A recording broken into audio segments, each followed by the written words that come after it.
రేవంతన్నా నిగ్గదీసి అడిగే మునగాడు వీడు భూమిన వానైతాడు కిరసాదల ధైర్యం వీడు దొంగ దొరల భరతం పడతాడు మన రేవంతన్నా పేద ఇంటికి పండుగ తెస్తాడు సోనియమ్మ దివెనతోని రాహులన్న సైనికుడయ్యే పెద్ద కొడుకై యుద్ధం చెయ్య సిద్ధమాయే రేవంతన్నా మూడు రంగుల జెండా పట్టి సింగమోలే కదిలినాడు ఒక్కరో కాంగ్రెస్ సూర్యుడు. ప్రజాపాలన ప్రగతి ప్రణాళికలో భాగంగా మీ అభిమాన నాయకులు మాజీ శాసనసభ్యులు కిచ్చన్నగారి లక్ష్మారెడ్డి గారు,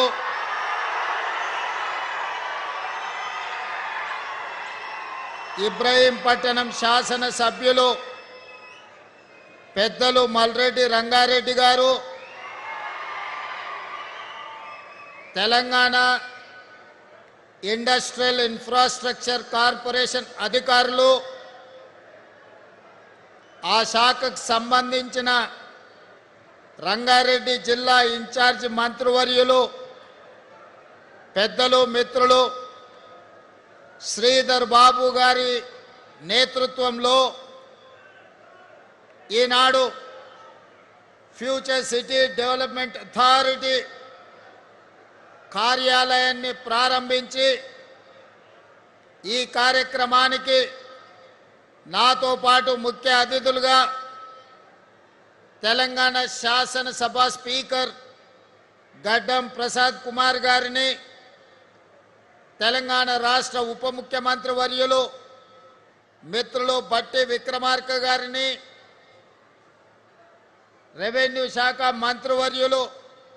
పొంగులేటి శ్రీనివాసరెడ్డి గారిని, అదేవిధంగా వ్యవసాయ కమిషన్ చైర్పర్సన్ పెద్దలు కోదండరెడ్డి గారిని, రాజ్యసభ సభ్యులు వేం నరేందర్ రెడ్డి గారిని, మాజీ మంత్రివర్యులు శాసన మండలి చీఫ్ విప్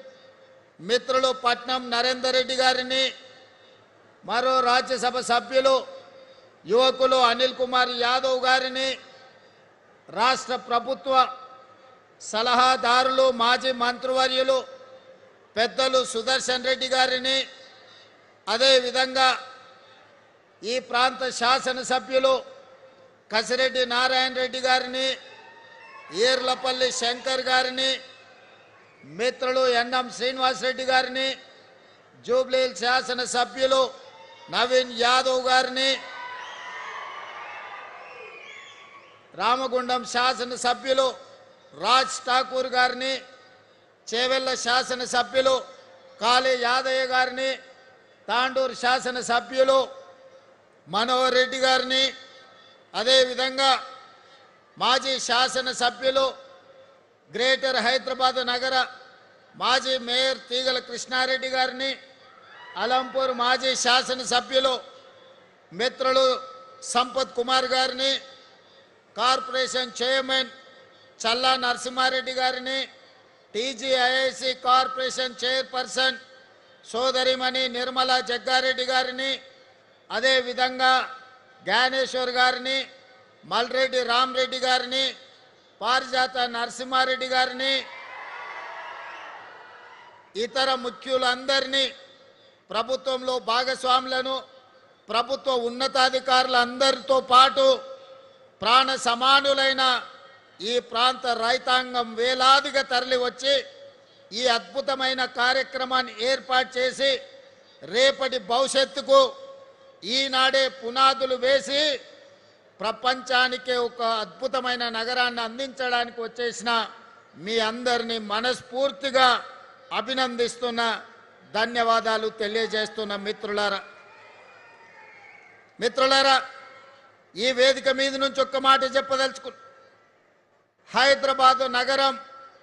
ఒక్క గొప్ప చరిత్ర. ఆనాటి కులీ కుతుబ్ షాయిలు కానీ, నిజాం నవాబులు కానీ హైదరాబాదు నగరాన్ని అద్భుతంగా విస్తరించడం వల్ల ఈనాడు ప్రపంచ పటంలోనే హైదరాబాదు నగరానికి ఒక గుర్తింపు వచ్చింది. 200 ఏళ్ల క్రితం సికింద్రాబాద్ పట్టణాన్ని విస్తరించడం వల్ల హైదరాబాద్ సికింద్రాబాదు జంట నగరాలుగా ఈనాడు రాణించగలుగుతున్నాయి. అదేవిధంగా సైబరాబాద్ ఇదొక సాంకేతిక విప్లవం. ఈ సైబరాబాదే ఈనాడు రాష్ట్ర ఆదాయంలో 60% అందించి తెలంగాణ ముఖ చిత్రాన్ని మార్చి ఈనాడు సైబరాబాదు ప్రాంతంలో 200 కోట్ల రూపాయలకు పైగా భూమి ధర బలుకుతుందంటే బంగారానికంటే రంగారెడ్డి జిల్లా భూముల విలువ ఎక్కువ అని చెప్పి ఈనాడు నిరూపించిన చరిత్ర మన సైబరాబాద్ ప్రాంతానికి ఉన్నది. మిత్రులారా, మీరు ఆలోచన చేయండి. ఆనాడు కులీ కుతుబ్ షాయిలు, నిజాం నవాబులు చార్మినార్ నుంచి గుల్జార్ వాజ్ వరకు, మోజంజాయ్ మార్కెట్ నుంచి కబూతర్ ఖానా వరకు నిర్మాణం చేయకపోయి ఉంటే చరిత్రలో మనకు గుర్తింపు వచ్చి ఉండేదా? ఆనాడు 1908లో తుఫాను వచ్చి వేలాది మంది ప్రాణాలు కోల్పోతే చలించిపోయిన నిజాం సర్కార్ గండిపేట హిమాయత్ సాగర్ నిర్మించడమే కాకుండా మూసా ఈసా నదుల యొక్క ప్రవాహాన్ని నగరం మీద ఉప్పెనై కప్పేయకుండా మూసీ నదిని ఆనాడు నిర్మించబట్టే కదా ఈనాడు చరిత్రలో గొప్ప నగరంగా మనం రాణించగలిగినాం. సికింద్రాబాద్ కంటోన్మెంట్ ప్రాంతంలో ఆర్మీని నివసించడానికి ఆర్మీ ఉత్పత్తి చేసిన యుద్ధ సామాగ్రిని అక్కడ దాచుకోవడం వల్లనే కదా ఈనాడు శత్రు దుర్భేద్యమైన నగరంగా మన జంట నగరాలు నారునిచ్చినాయి. అదేవిధంగా స్వతంత్రం వచ్చిన తర్వాత ఆనాటి ముఖ్యమంత్రులు ఆలోచన చేసి